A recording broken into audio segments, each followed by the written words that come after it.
Hi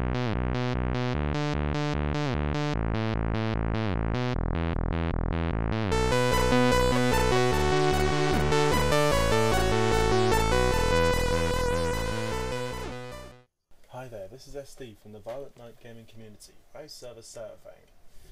Today we'll be going to be looking at the Deadmines normal mode.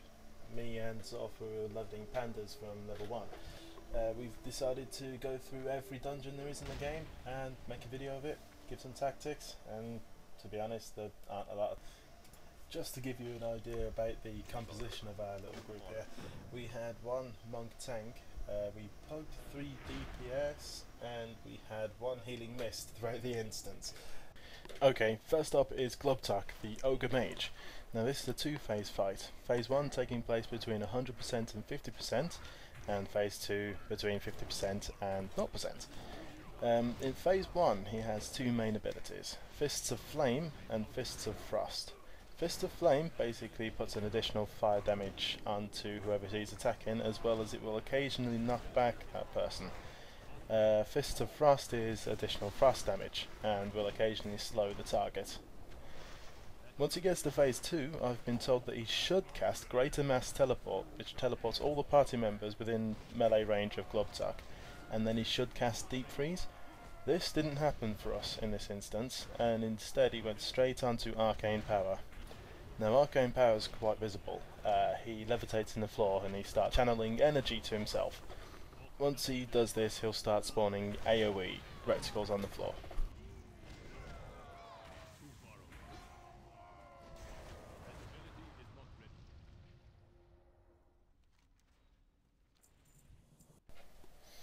The second boss is Helix Gearbreaker. Now this is another 2-phase fight. The first phase you'll be targeting the Lumbering Oaf. You'll be wanting to burn down his DPS. Basically the Oaf melees, and Helix sits on top of his shoulders throwing bombs around the place. You'll see these bombs land and they will kind of announce themselves on your screen. They'll spawn 3 little lines coming out of them, ranging from green to red, so you know how fast they're ticking down. It's best that you keep out of the way of these, otherwise they will, as you'd imagine, cause damage.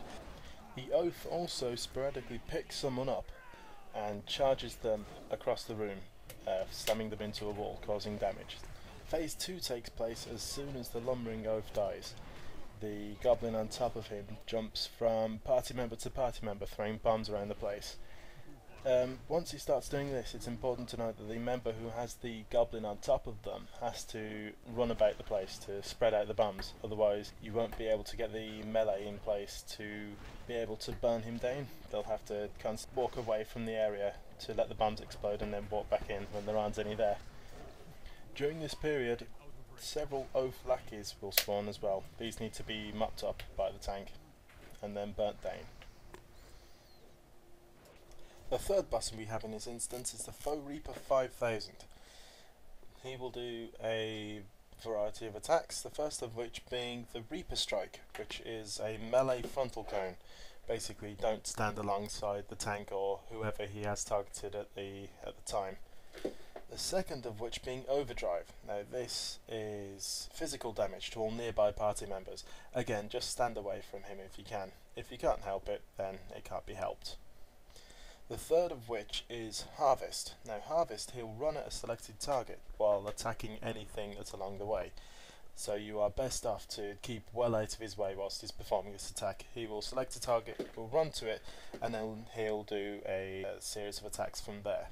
The person who is targeted, you're basically playing cat and mouse from this point until he stops, and then it will go back to the tank being able to pick him up, and you can go from there. The last ability he has is called Safety Restrictions Offline. Now this gives a buff to the boss, 100% damage increase once he hits 30% health.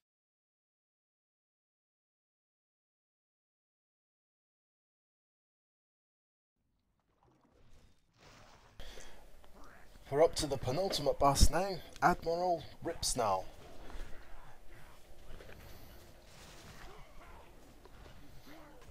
This boss only has a couple of moves, but the boss fight itself seems to go on for a lot longer than you'd expect.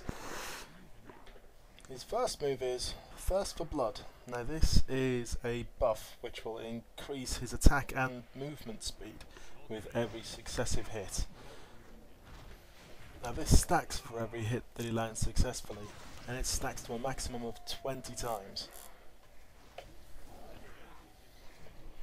He also has a swipe attack that's only within melee range. Just make sure not to stand by the tank whilst he does this.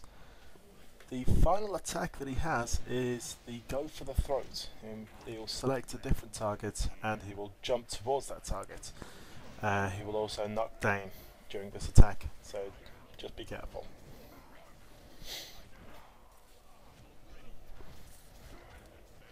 Now several times during the fight he will spawn in a fog across the ship, and within this you will have to burn down a series of spawned vapours in order to progress to the next phase.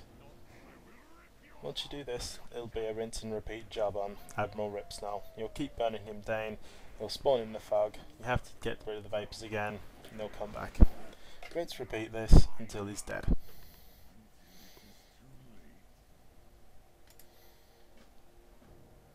The final boss in normal on this instance is the Captain Cookie.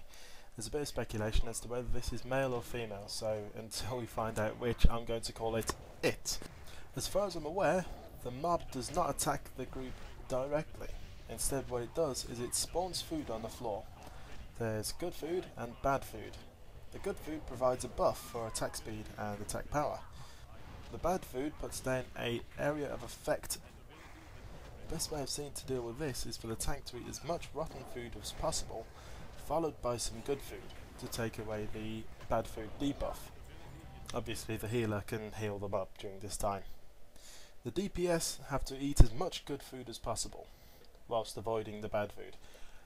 Burn down Captain Cookie and take your loot.